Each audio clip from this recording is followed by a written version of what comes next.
Penantian panjang kita semua akhirnya terbayarkan. 2 pekan sudah kompetisi Liga Champions absen karena ada jeda internasional. Namun ketika pentas tertinggi sepak bola Eropa ini kembali hadir di hadapan kita, tak pernah ada suguhan istimewa yang terlewatkan. Matchday ketiga menjadi panggung pertunjukan para raksasa. Mereka sukses menang bantai atas lawan-lawannya. Ini baru sebagian laga matchday ketiga. Tapi buku rekor sudah mencatat bahwa separuh laga matchday 3 adalah momen paling seru UCL musim ini. Apa saja yang terjadi di matchday ketiga UCL ini? Starting 11 Moment kali ini telah merangkum momen matchday ketiga UCL yang kini tercatat sebagai matchday paling seru di musim 2025-2026 ini. Ada momen apa saja? Mari simak bersama.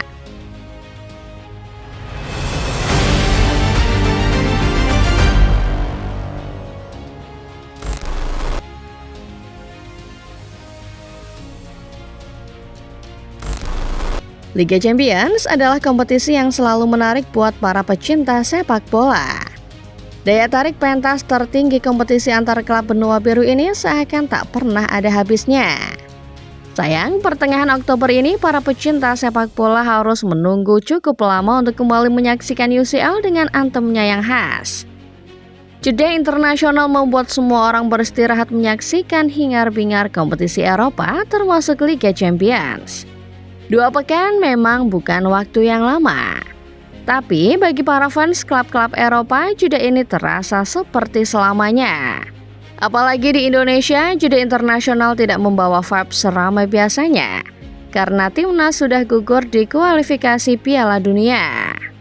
Namun pada akhirnya 21 Oktober menjadi momen paling dinanti.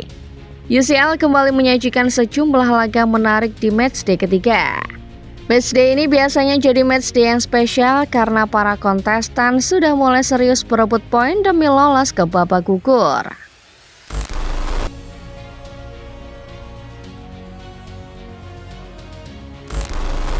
Ada 9 pertandingan yang dimainkan pada Rabu dini hari. Tapi sorotan pastinya tertuju pada klub-klub raksasa yang main di hari itu. Arsenal, Atletico Madrid, PSG, Bayer Leverkusen, Barcelona, Newcastle, Dortmund, dan Napoli main di hari yang sama. Laga yang menghadirkan tim-tim ini pada akhirnya menyajikan drama yang paling dinanti para penggemar UCL. Arsenal versus Atletico Madrid menjadi laga paling dinanti karena banyak yang melabeli ini sebagai duel harambol. Well, duel harambol pada akhirnya tidak terjadi di sini. Bentrok antara Arsenal versus Atletico melahirkan 4 gol yang semuanya menjadi milik Arsenal. Masing-masing dicetak Gabriel Magalhaes, Gabriel Martinelli, dan Victor Gyökeres. PSG dan Barcelona di tempat terpisah juga berhasil mengamankan hasil besar atas lawannya. Barca yang menjamu klub Yunani Olympiakos menang telak 6 gol per pala 1. Sementara PSG sukses menghantam Bayer Leverkusen asuhan Kasper Hjulmand dengan kemenangan gila 2-7 di Bay Arena. Wakil Jerman Borussia Dortmund mendapat perlawanan alot dari mantan timnya Kevin Dix Copenhagen. Tapi anak asuh Niko Kovac akhirnya menang 4-2. Sementara itu di ST James Park, Newcastle kembali memberi memori pahit kunjungan Jose Mourinho ke Inggris. Mereka sukses melibas Benfica 3 gol tanpa balas. Inter tak menemui halangan berarti ketika bertamu ke markas Union Saint-Gilloise. Anak asuh Christian Kivu berhasil memenangkan laga dengan 4 gol tanpa balas. Denzel Dumfries, Lautaro Martinez, Hakan Calhanoglu, sampai rekrutan anyar Pio Esposito membuat Nerazzurri melesat ke peringkat 2 klasemen sementara. Di Eindhoven sayangnya juara bertahan Serie A Napoli kalah menyedihkan. Skuad Antonio Conte itu dibombardir 6 gol dan cuma bisa membalas 2 kali. Tim asal Naples kini anjlok ke urutan 22 klasemen setelah cuma menang sekali dalam 3 laga.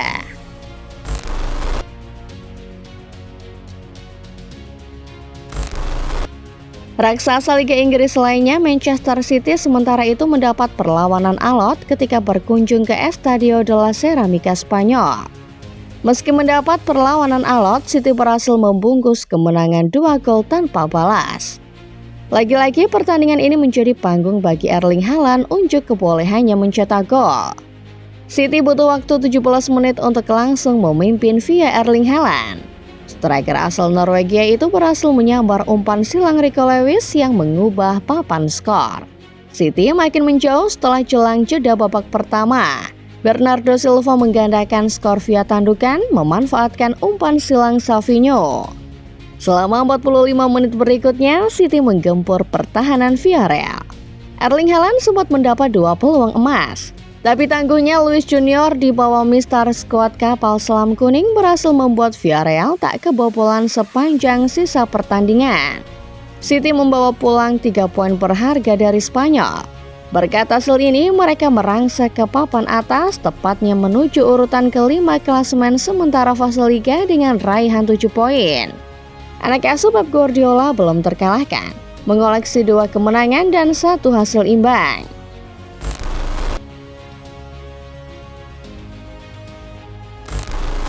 Laga antara Kairat Almaty melawan Pafos mungkin jadi laga yang paling tidak menarik untuk ditonton. Namun duel 2 debutan sekaligus kuda hitam ini ternyata menyajikan pertarungan sengit. Keduanya harus puas berbagi angka setelah tidak ada gol tercipta sepanjang laga. Kairat ada di posisi unggul setelah Joao Correa mendapat kartu merah di menit keempat. Setelah diusirnya pemain Cape Verde itu, Kairat menggempur habis pertahanan Pafos. Sayangnya, kurang klinisnya penyelesaian akhir Kairat membuat gawang tim asal Siprus masih suci sampai dengan babak pertama berakhir. Di babak kedua, Kairat yang tampil di hadapan publik sendiri mencoba lebih klinis. Hasilnya mereka berhasil ciptakan 2 shot on target. Sayang, tak ada satupun tembakan yang berbuah gol. Pafos di sisi lain punya 5 big chances sepanjang pertandingan. Tapi sayang tak ada satupun yang berhasil terkonversi menjadi gol. Baik Kairat maupun Pafos saat ini belum pernah menang. Keduanya duduk di luar zona babak gugur di tabel klasemen sementara fase Liga. Kairat yang kalah 2 kali dan imbang sekali duduk di urutan ke-33 klasemen. Sementara Pafos yang sudah mengamankan 2 hasil imbang kini duduk posisi 26 klasemen sementara.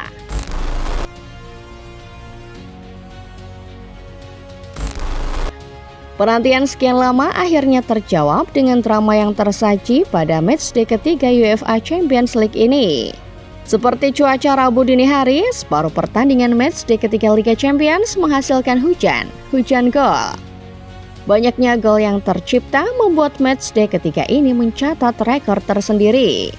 Opta mencatat ada 43 gol yang tercipta dari 9 laga hari pertama matchday ketiga Liga Champions. Itu artinya setiap pertandingan rata-rata menghasilkan 4,8 gol. Jumlah ini menjadi yang terbanyak dalam satu hari matchday UCL sejak 2014. Kala itu ada 43 gol tercipta dari 8 laga yang berarti rata-rata ada 5 gol tercipta. Apakah matchday ketiga sudah tuntas? Tentu saja belum. Kamis dini hari petualangan klub-klub peserta UCL akan kembali berlanjut di matchday ketiga. Akan ada beberapa pertandingan tak kalah menarik di hari Kamis nanti. Chelsea akan bersua Ajax di Stamford Bridge, Bayern akan menjamu klub Brugge, sementara 2 wakil Liga Inggris lainnya, Spurs dan Liverpool akan bertamu ke markas lawan masing-masing ke Monaco dan Frankfurt. Satu laga yang paling dinanti, Real Madrid akan berhadapan dengan wakil Italia Juventus. Akhir kata, separuh matchday ketiga Liga Champions sudah digelar. Dan separuh matchday itu menyajikan banyak drama serta hujan gol. Nah, football lover sendiri gimana? Kalian nonton pertandingan yang mana? Kalau melihat hasil akhir, mana laga matchday ketiga Rabu dini hari favorit kalian? Komen di bawah ya. Jangan lupa untuk like video ini kalau kalian suka, subscribe channel Starting 11 Moment dan nyalakan notifikasinya, supaya kalian gak ketinggalan setiap update dan pembahasan menarik seputar sepak bola lainnya setiap hari. Terima kasih dan sampai jumpa di video berikutnya.